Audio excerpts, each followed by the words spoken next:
Hi guys, welcome to Brand X Reviews. Today I'm going to be looking at these Spectre rings which I got off Amazon. This one came off Amazon and this one came off eBay. Now this one I paid about £9 I think it was for, and unfortunately about 2 months after I've bought it, it's already started wearing down. The silver plating has already started to diminish.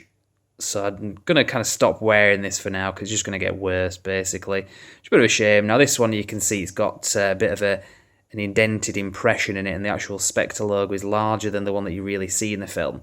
But having said that, I thought it was quite a nice ring anyway. I used to wear this practically every day. I was wearing it to work as well.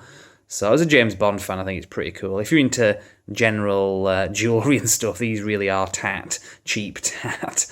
But as a James Bond fan, I think they're pretty good. Now this one, again, different to the one in the film. You can see it's a bit not as broad as it is at the back as it is compared to the front. You can kind of see how that works there. So again, not really like the one seen in the film. This one's more kind of inspired by the one in the film, I guess. And when it first came, I thought it was shinier than I thought it would be. So I was fairly impressed, but unfortunately, it just didn't last very long until it started fading, as you kind of see there.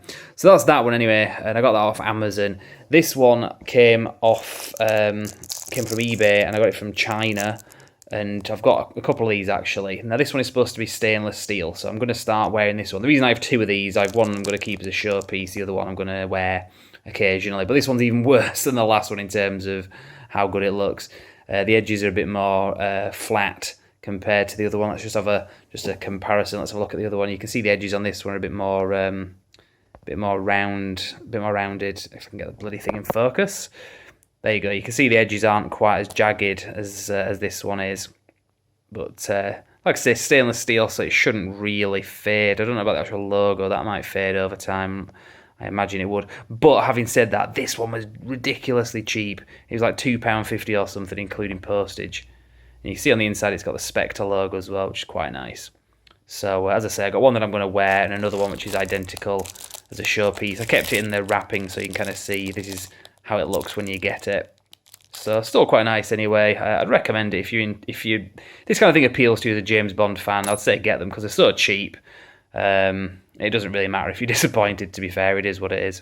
So that's a review anyway, not really much else to say, fairly short video. So if you're into James Bond and into James Bond collector's items, check out some of the videos I've done on the channel, and I'll see you next time. Thank you very much for watching.